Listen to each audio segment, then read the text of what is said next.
All right, I'll take that to mean I'm good to go. So yeah, we'll get started. So yeah, this is going to be a seminar on second speeches. I'm going to try to cover broadly what I think goes into second speeches and what makes them unique speeches and how to approach them and how to think about them. So there will be 6 parts to this seminar. First, just a brief thing on why second speeches are starting to become what I think are the most difficult speeches in worlds. Second, on what the goal of second speeches really are. Third, on structuring a second speech as opposed to other speeches within worlds and what to do within those structural elements. Fourth, on what to do in prep in particular as a second speaker. Fifth, on what to do in the round and what to be listening for. And finally, how can we apply these to cases of increasingly strong second speakers so that we can improve our debating and think about things in a bit of a better and more strategic way. So first, why are second speeches becoming such difficult speeches? I think there are probably 2 reasons behind this trend. And the first one, we could just use a bit of historical WSDC stuff. So I think the first reason is that WSDC teams are starting to put their best speakers in second, which is a bit of a shift from the best speakers almost exclusively speaking in third, which was more the trend like in the early 2010s. This change has resulted from third speeches being considered to be, under modern judging rules, a bit late.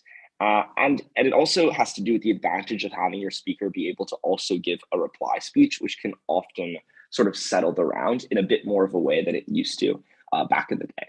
So this has one major implication, and that is that the best content is usually coming out in second.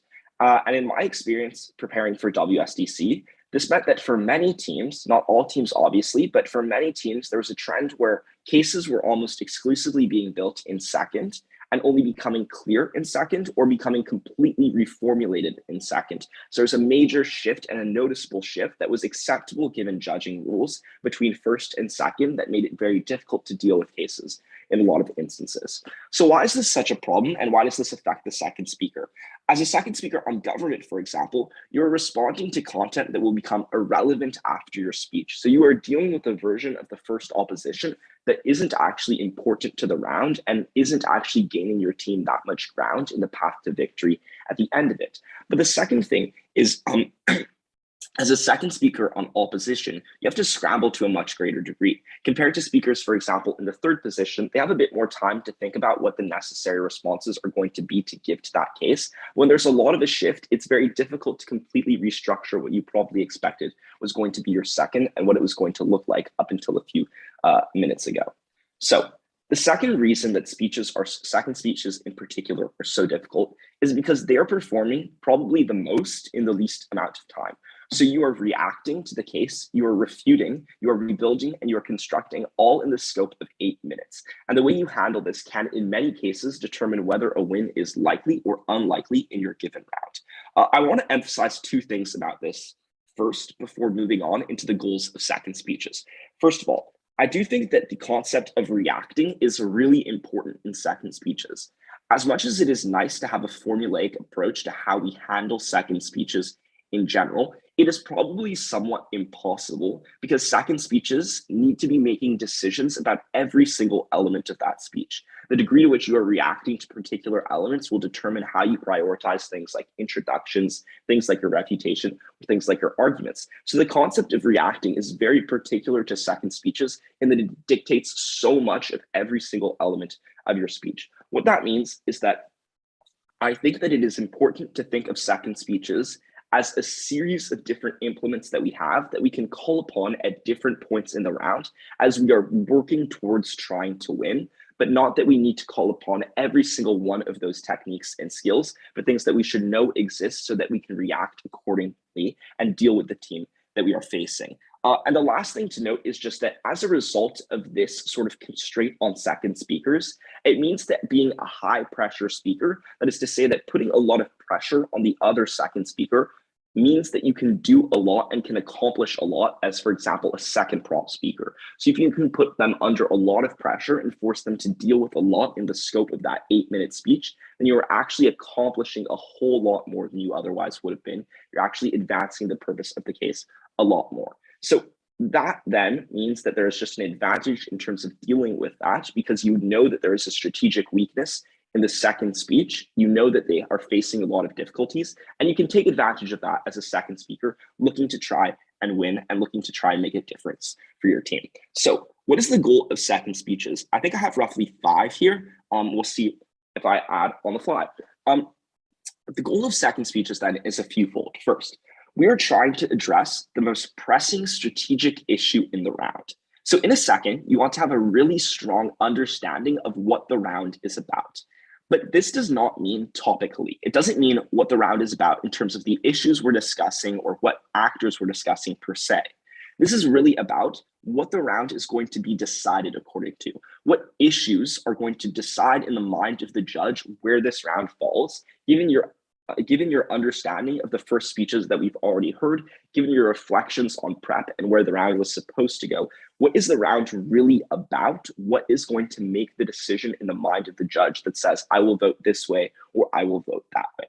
So how important then, for example, is the stylistic battle in the round? How important is it to be the stronger stylistic speaker or to be the team that has a stronger stylistic presentation? How important is the characterization battle? How important is it to set up that world and make it very clear for your case to be able to operate in a way that the judge can really grasp and see tangibly? As a second speaker, it is your job to win whatever battle is essential to winning the round. So this involves an understanding of your various paths to victory, which I'll discuss a lot more later, and how to set them up in the round and how to communicate those paths to victory to the judge. So just be aware then that in second, we're trying to address that strategic issue and react to it in such a way that makes clear how we are winning the round and how we are approaching winning the round. Because if we deal with issues that are irrelevant, if we're in a round where the characterization is relatively clear and we spend 3 of our 8 minutes on that, then we're not actually making the necessary moves toward winning the round. And this is something that I really want to emphasize because I think it's something that a lot of debaters tend to miss. And it is that there is good debating. So it is good debating to have a strong characterization. It is good debating to have strong style. And you obviously want to make sure that all of these things are involved in your debating.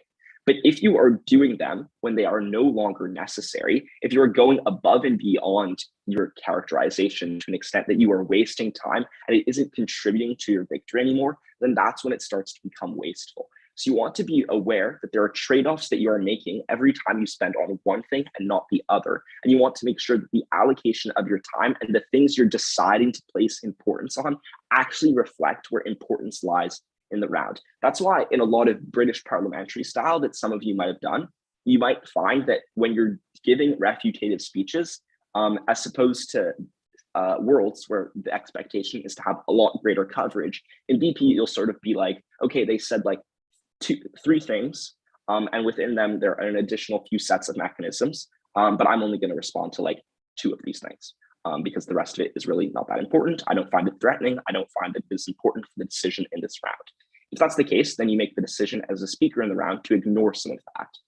You don't always do that in WSDC because there's more of an expectation of coverage, but you do try not to waste your time on things that are unimportant in the same way that you do when you have constraints and when there's not the expectation that you deal with every single thing said by a speaker in other styles. So that suggests then that we want to be making these same decisions and we don't want to be wasting our time unnecessarily, but it's not advancing our conditions toward victory. Okay, second, we are trying to refute the other side. So this means 2 things.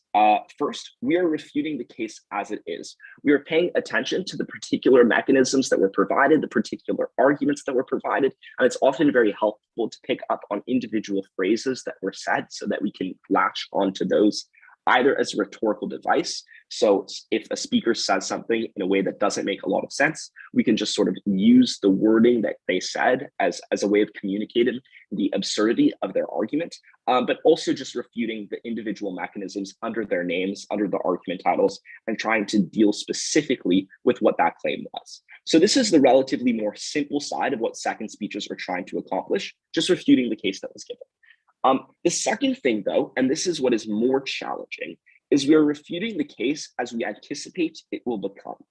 So this is a really essential step because many teams, as we've discussed, with strong second speakers will end up building their cases with basic holes that any average debater might make So any decent debater is then very able to cover those gaps. So what does this mean a bit more concretely?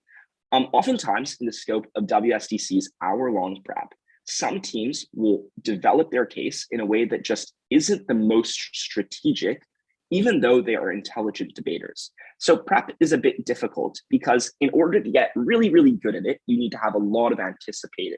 And you need to be very good at seeing where the round is going so that you can make your mechanisms in the case that you are building sufficiently reactive to where the round is going to go, and deal with the cases that you are likely to see and deal with the arguments and responses that you are likely to see. So all of that is thought that should be happening in prep, but that most teams aren't able to do in prep because it's a very difficult task, and getting it right in a lot of instances just simply is unrealistic.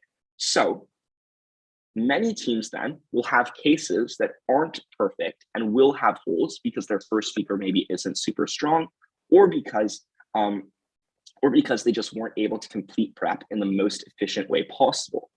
But that doesn't mean that these are bad debaters. And it often means that second speakers who are quite talented will be aware of the holes that were in their case. So when mechanisms just simply don't make sense, but there's a very easy fix to them, then those second speakers are going to come and make those fixes. So if you only dealt with the version of the case that was provided by the first speaker, but that you knew had a very simple fix to it because you anticipated, for example, in your own prep that that might be where the opposition case was going, then you need to deal and you need to anticipate the way that the second speaker is going to fix those holes. So given that it is very easy to fix a lot of gaps, or there are a lot of adjustments that second speakers will and are likely to be making that you anticipate, then I think that you ought to make sure that you are dealing with those and you are refuting the case as you anticipate it. So just to provide then a bit of clarity to what that means, since it was somewhat like wordy, we are both as a second refuting the case that was given and the case that we expect to be given further on in the round. So some of the basic mechanisms that we expect to be filled in, some of the obvious shifts that we've detected from things like POIs that were provided by the second speaker to our first speaker, picking up on things like that, indicate to us that the case is likely to develop and it is likely to shift in a way that we should be anticipating and trying to refute it as it will become. So that might mean that when we are responding to an argument, we say something like, they said this, here's why it's wrong. But of course, if they were to fix it by taking the stance that their team should have taken all along, here's why this is still wrong. And then you can address both the version that was provided and the version that should be provided and is likely to be provided by the second speaker. And that has made it a lot more difficult for the second speaker to escape and bring something new to a round when you have taken away the responses and the holes that they are trying to fill in already. Okay. Third thing then, we want to provide our own constructive. And to be honest with you here, I don't consider the constructive, and I think most people don't consider the constructive at this rate, like completely essential. In my last Worlds experience, I feel like the degree to which people were even caring about like having strong third arguments was relatively minimal. In most out rounds, for example, then, where like my team didn't have a good third argument, or we wanted to run 3 arguments in first just because we considered them all somewhat important, then we just drop the third argument altogether or move it into first. We wouldn't care because in out rounds, you're not being adjudicated on the basis of following Worlds standards to the same degree that you are in rounds. You're not going to lose for not having a third argument because out rounds are not scored, right? They're just all about winning, and that is what the judges are adjudicating. In rounds, though, it's generally the case that you just should run one, especially at WSDC where it's very rigid. Given this argument is usually like 2 minutes, much shorter than the average argument, the question then is under here, how do we actually make it good? So I think that the most important feature of the third argument or fourth argument, however many arguments end up being run in the round, whatever the last one is, in your speech, is that it contribute, very clearly to an obvious path to victory, one that is probably unique from the first speakers, but one that is very obvious for the judge. So you want to make it abundantly clear how this argument sets up a way for the judge to vote for you. So even if it's an argument that has, say, 2 mechanisms, You still want it to be incredibly clear how the judge should be viewing this argument and how they should vote accordingly, so that the path to victory is very obvious for them and they don't have to think very much. Because third arguments on their own probably very often will not win debate rounds. So the way that they can is by showing very clearly to a judge that here's another way that you can vote for us. So if third speakers are trying to leverage that argument, or if reply speakers are trying to leverage the argument you provided, you want to make sure that the reason that that argument wins the round was very clear from the first moment it was delivered. So if you can really articulate the reasons why a judge should care about in your second, so doing the traditional weighing and framing that sets up the importance of your claim and how it interacts with the other claims in the round and why it can be viewed as an independent path to victory at that point, doing all of that work means that the third argument or fourth argument becomes much easier to vote on and much easier for a judge to understand in a way where they can just either view it as an additional reason why you're winning, so speaks go up, or as a reason, or as something that decides the round, because you could actually leverage it as a deciding claim when it was confusing as to who was winning, because there was a clear alternate way for the judge to vote as a result of the difficulty of seeing where the clash in the first speeches was actually being resolved. So the third argument then is all about clarity on why it provides your team with a way to win. Actually explaining that feature of the argument is incredibly important. Okay, fourth thing that we're trying to accomplish in second speeches. So we want to handle the existing constructive arguments we've brought as well. So how do we do that? First, we want to do weighing so that the call becomes very clear. The reason is that refutation is just a bit confusing because there is refutation to everything. Everything anyone says in debating is relatively like contentious. You can say anything to any claim that has been made. So it's very easy to just go back and forth. And at a certain point, then you're just leaving it up to the judge to determine which refutation was more persuasive. In the same way you leave it up to the judge to decide which arguments were more persuasive. And that's not a very good way to go about winning because judges don't always make the best decisions. And it's really confusing, right? It's in the scope of an hour-long round. And there's a lot to handle, a lot will be missed. And so if you're just doing it on the basis of lines of analysis that are being thrown either as refutation or as argumentation, it becomes really, really easy to make the wrong call and very easy to miss key ways that the round was being handled.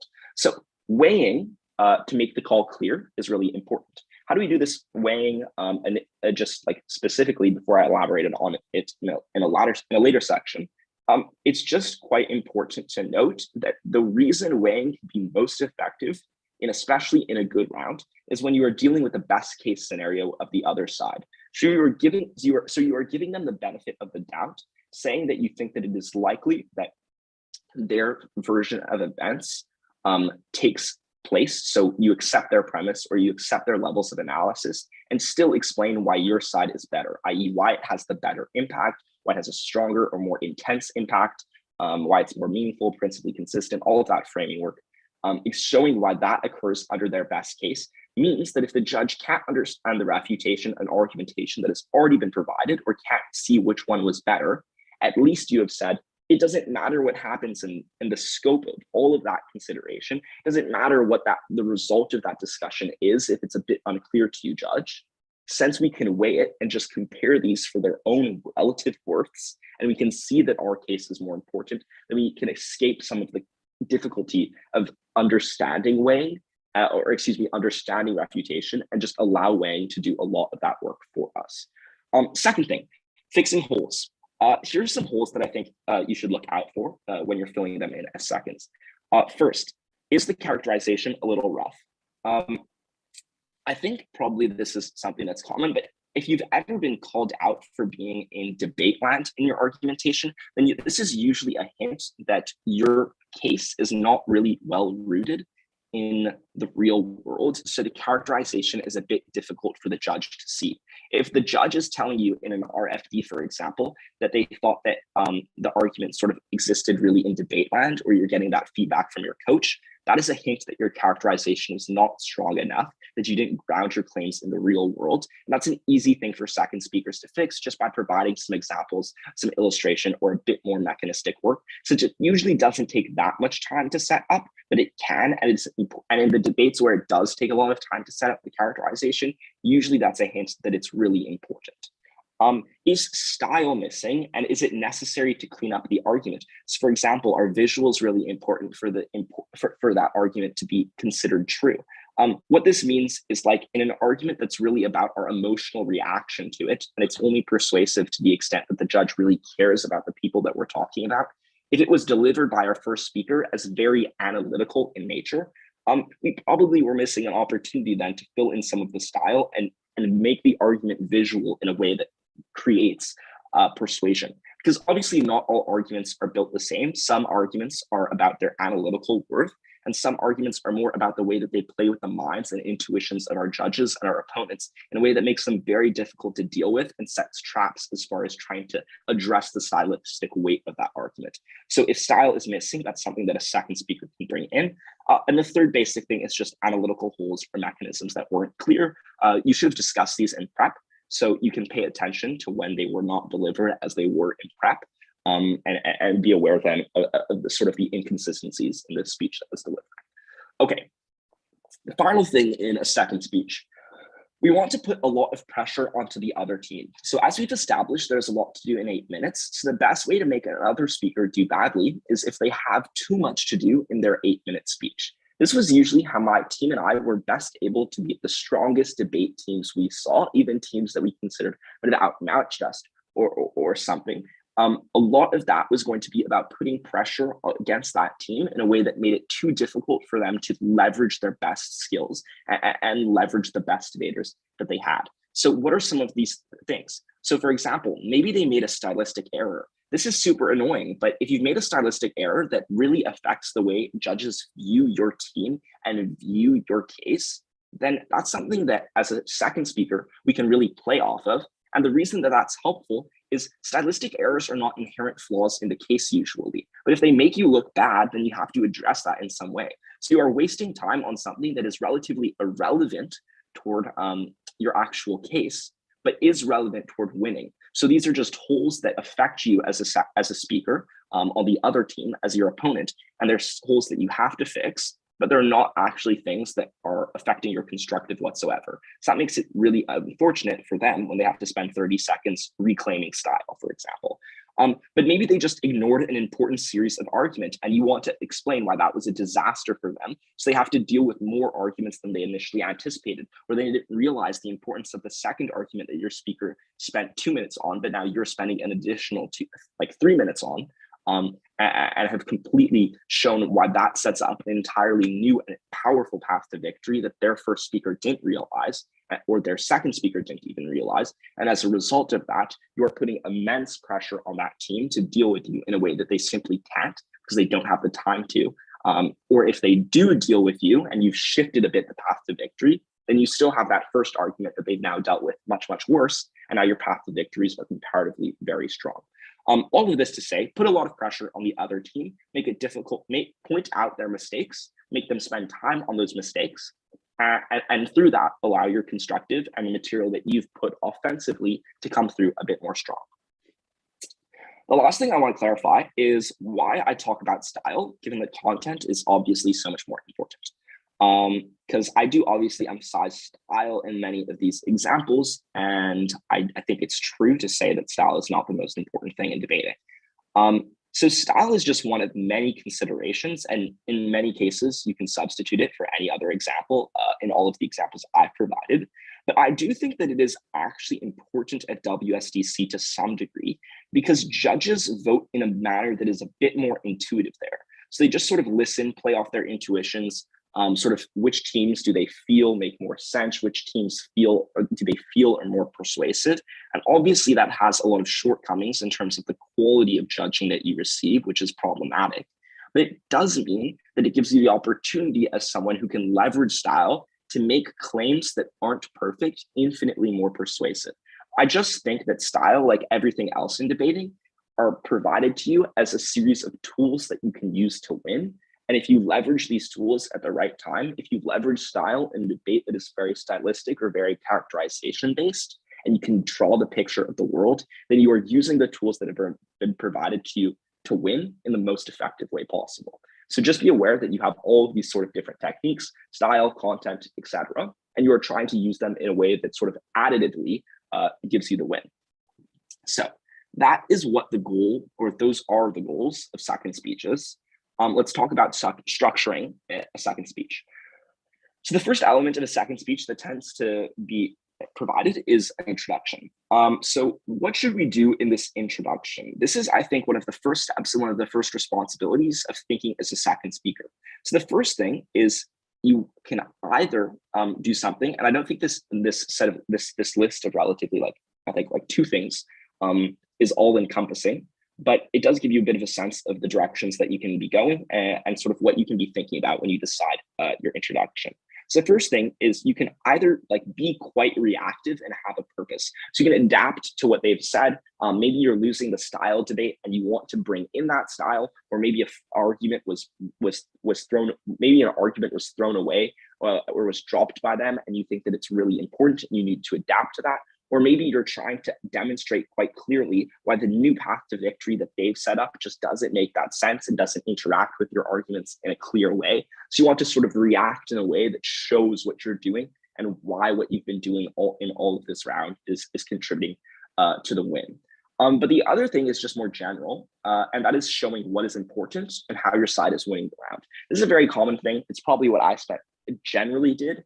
I did some stylistic intros where I would be like, yeah, a lot of this debate is just going to come down to some of our intuitions. Here's how we can put it in here to make this introduction a little bit more compelling. But in a lot of cases, what I default to is just sort of a general intro of trying to frame what is important in the round, saying like, Dave said this, and this is why this doesn't work, or we've sort of said this, we've provided this to you, and here's why this is so important. Here's what this means. Here's how you can sort of conceptualize how important that is, and here's why that wins the round. So to the extent then that your victory is, your victory is pretty clear, or is being made clear, that's probably a good use of your introduction. I think it's a good opportunity to sort of set up or try and put out the initial ways that you think your team has been winning the round. So then into refutation. The first thing I want to note on refutation is I, as a second speaker, and I think that it's better for second speakers, generally speaking, to prefer the use of themes or questions as the basis for structuring your refutation, as opposed to just sort of like the they said this and here's the response, they said this and here's the response, and going through refutation in that manner. The reason I think that that makes more sense is that WSDC in particular is decided based on clashes. So judges tend to sort of view how people handled each individual clash and go through them. So I think in a lot of RFDs, you'll notice like judges will say, it's the first sort of big question in this round is like the principle, or is this like practical issue on effectiveness? So they're viewing they're viewing the round and they're deciding the round based on clashes. So it makes most sense to explain your refutation and explain your responses and do your weighing under the scope of themes, because they're going to be applying those themes to their own RFD, and they're going to be viewing the round through those themes in a way that means that it's really important and it's a good opportunity to do your refutation in a way that they can very clearly apply to their call and very clearly apply to their understanding of the round. So that's why I think themes are more effective, or questions are more effective as ways of structuring your speech. So what are we doing in refutation? We're going to respond to their case. We'll do the basic things of sort of having responses that are labeled, and we'll respond to their mechanisms. So then we're going to do some usually weighing. How do we do this? How do we weigh effectively in a second, given that the case is still in development and weighing takes a good amount of time? So we really don't want to be wasteful in our approach, right? Like weighing is dealing with so much. You're dealing with their case and your case simultaneously, and then you're setting up through that how you are winning the round. So it takes a lot of time. We don't want to be wasteful. We only have 8 minutes. So how should we do this? So we want to accomplish multiple levels of weighing so that it becomes harder for the opposition team to escape and forces them to deal with the response for longer. So the more difficult it is to disentangle the elements of our response, the more time is going to be spent dealing with just one element of our case, which is a good thing for us. As an aside, I just do think the beautiful thing about seconds is you have such an opportunity to set traps for the other side, which can help lose the round for them. You get to make them waste time, which if they don't waste, they will likely mess up, right? So if they don't spend time responding to your long-winded approach, then they will probably mess up and lose the round. But if they do waste all that time, then they will also mess up in another area by sacrificing time. So there are lots of ways that you can trap them in seconds by putting pressure in particular areas that I think is really interesting. This is one of the reasons I, as a speaker, really liked giving trap POIs as a second, even if they didn't help my speech per se, because it wastes the other side's time trying to think of an answer. And when they do answer, it usually sets up all of my teammates, including me, depending what point this POI has been given, for more ways to stop them from advancing in the round and ways to take advantage of a new hole you've created in their case that they didn't have much control over. Anyway, back to the weighing question. I think you want to weigh as is favorable to you, but also in circumstances that are favorable to them. This obviously won't be possible. Sometimes they will have a good case and you won't have the best case, and it'll be a bit more difficult for you to clearly come out and weighing their best case against your best case. That might be a bit difficult, but if you can, it's usually most favorable, because if you're beating the best version of their case, then that's fine. Or you can try and take a bit of a realistic version of their case, say that there are some holes in it, because maybe they're claiming, like, in their best case, like the entire world is saved from world war, and that is a great thing. Obviously, it's very difficult to maybe have an argument that is better than that. So you don't have to deal with their best case in that circumstance, but you can deal with it on the basis of plausibility. And you can say, like, given how implausible this is, let's compare it to our argument and weigh it on plausibility. So then you're still dealing with their best case, but you're doing it in a way that sort of does it a bit more logically and doesn't have to deal with the analytical or impact scale that they're talking about. So yeah, just make sure to be weighing them in ways that compare sort of your case's weaknesses and their case's weaknesses, but also in ways that really clearly show that you are dealing with the strengths of their case, and you are still able to win, because that is what's going to be really persuasive and effective towards your win. Last thing is an argument. We've sort of discussed this. Just throw it in there at the end. All right, what to do in prep then? This is the fourth component of this seminar. Usually preps look like 30 minutes spent developing constructive and then an additional 30 minutes spent developing refutation. So as a speaker, those last 30 minutes are, as a second speaker, those last 30 minutes are some of the most important. So what should you be prepping? I think you may have heard from Matthew, but if you're not, I'll describe sort of the note-taking process in prep that's effective for seconds as you're prepping. So other than the sheets where you are developing content, it's good for your refutative speeches to sort of be split down the middle. You'll be writing their mechanisms on one side of the page for a particular argument. I was someone that would speak with like 15 pages just because I didn't like to write a lot on any given page. So you write their mechanisms. So maybe I'll have two mechanisms only on one side of my page, and then I'll write like a series of numbers responses. And it's really helpful to be clear when they are numbered, because you can deal with things in a very organized way. And if you add a response, it can very easily flow into the structure that you've already created in prep. So have multiple layers of responses where that's necessary, so that you know how to deal with arguments in multiple ways. Oftentimes, refutative speakers will think like, hey, I have 3 responses to this argument. It's so easy. It's a bad argument. Here are 3 reasons why it's wrong. A lot of feedback that I would get after rounds, if I ever felt like that, was you responded too much.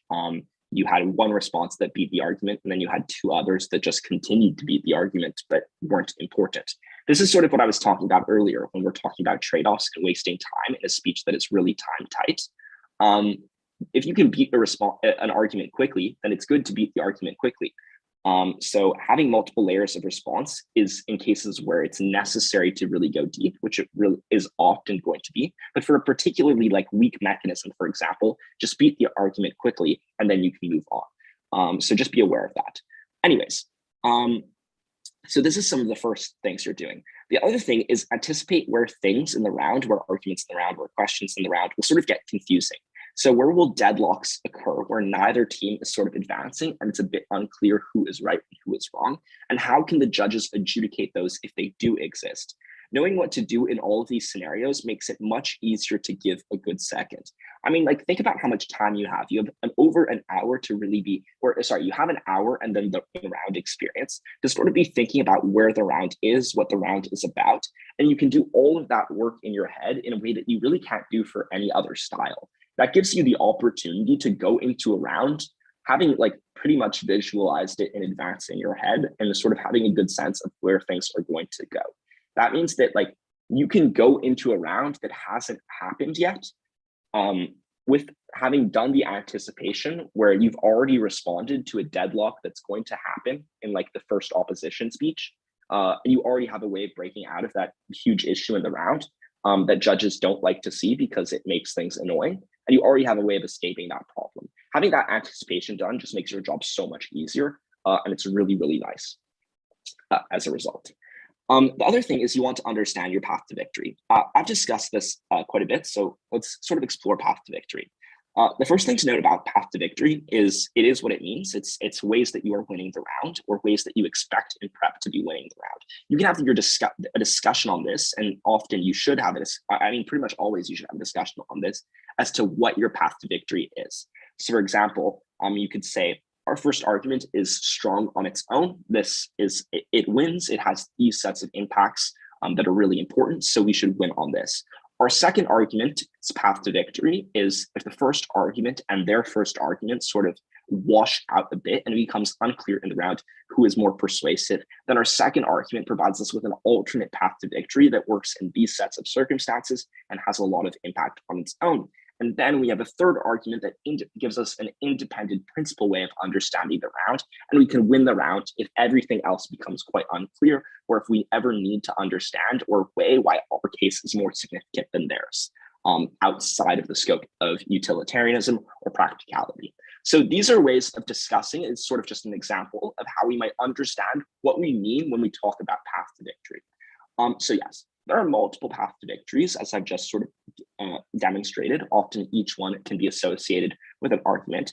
But you want the way you move through your themes and the way you are setting up your themes when you're writing them out in advance to sort of explain quite clearly each of these paths. So when I'm developing a theme, I'm sort of working through it so that as I'm writing out my responses, they aren't just responses to the claim, but they are also showing sort of how that interacts with the round.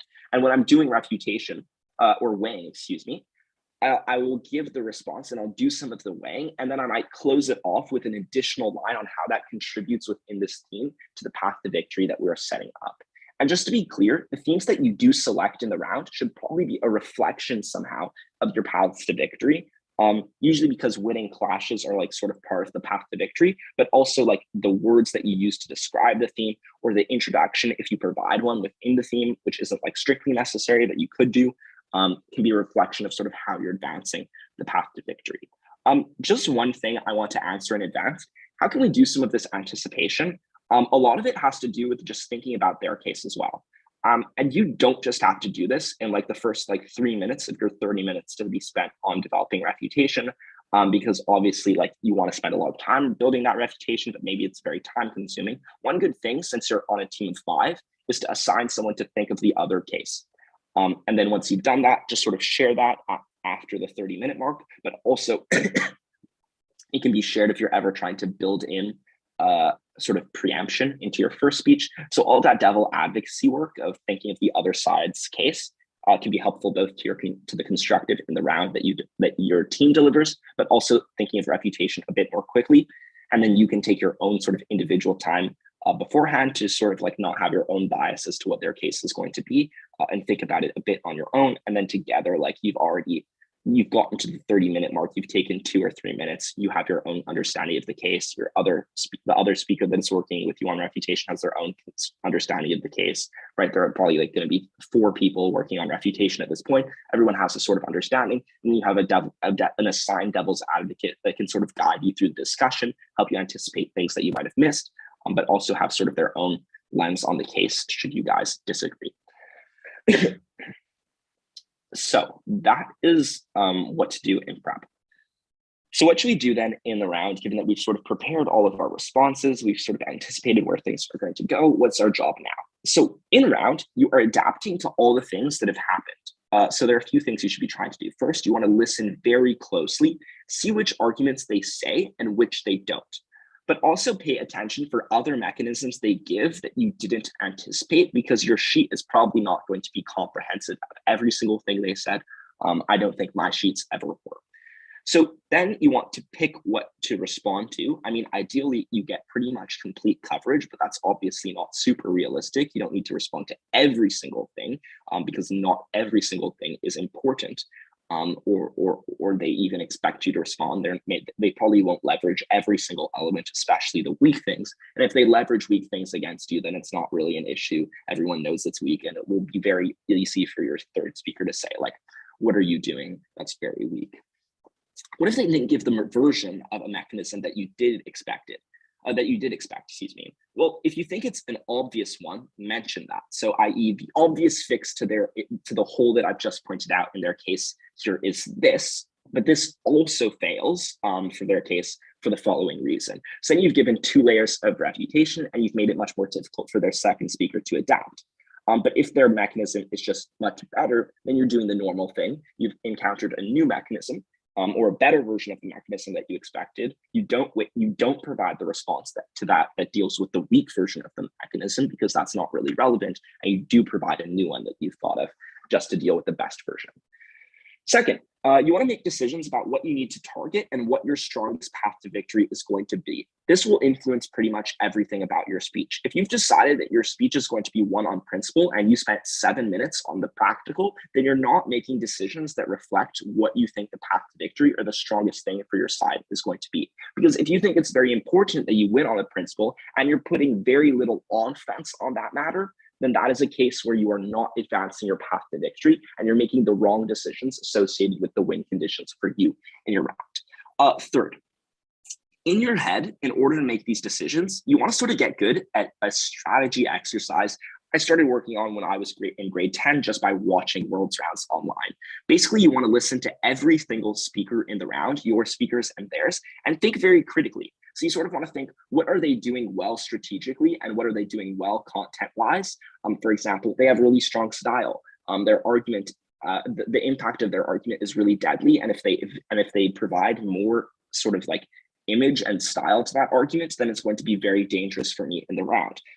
So you want to think about those sorts of questions in every single speech, see what is threatening, see what is not threatening, and adapt accordingly. So if you can listen to a speaker and be like, wow, their style is really, really good, then you know that they have a stylistic advantage over you, and you need to use some of your own style to sort of make sure that that element of the debate is not one-sided. Thinking critically in this manner can deal with some of the threatening things that other teams pose, and it helps you make decisions about what is the threatening material, what to be weighing, what to be prioritizing, etc. So it helps you navigate some of the offense that other speakers are applying. Okay, final thing, how can we apply this to cases of increasingly strong second speakers? So I just want to give you a sense of how these things beat good second speakers. In the first scenario, the second speaker builds a new case because their first was clearly comparatively more weak. Here, you responded to the case that was brought and not the case they want. And here, the mistake you might make is responding to the case that was brought and not the case that they wanted to bring. Admittedly, the cases will not differ substantially to the extent that the arguments are like completely new, but it will be that the first arguments were unclear or lacked compelling mechanisms, and the second fills in all of the things that would make the argument incredibly persuasive, such that it feels like a new case. But if you have dealt with these obvious holes already and explained and made very clear, they did not have mechanisms on all of these areas, we should already be very skeptical of their case, and we should let them to just escape that by virtue of providing some in second. This is a massive mistake, and it's just like a horrible first speech. Don't say that, but like that's what it was.